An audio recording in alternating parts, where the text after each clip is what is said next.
नमस्कार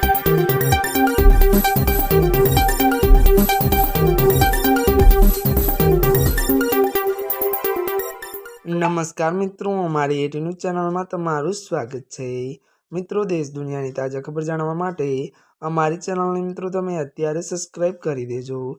જી આ મિત્રો, અત્યારે હાલની સૌથી મોટી અને દુઃખદ ખબર સામે આવી રહી છે। જી આ મિત્રો, આપને જણાવી દઈએ કે વાત કરવામાં આવે તો ત્યારે મિત્રો ચોમાસું અટક્યું, વાદળો ગાયબ થતા ચિંત્યા।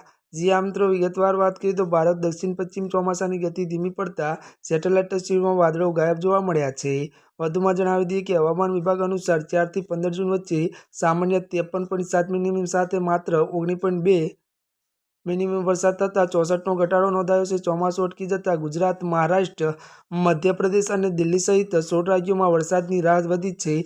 જોકે પૂર્વોત્તર રાજ્યો અને બિહાર, ઝારખંડમાં આગામી 2 દિવસ વરસાદની સંભાવના છે। અત્યારે હાલની આ સૌથી મોટી ખબર સામે આવી રહી છે। ત્યારે મિત્રો, આજના માટે બસ આટલું જ। અમારી ચેનલમાં નવા હોય તો અમારી ચેનલને લાઇક, શેર અને સબસ્ક્રાઇબ કરી દેજો। ધન્યવાદ।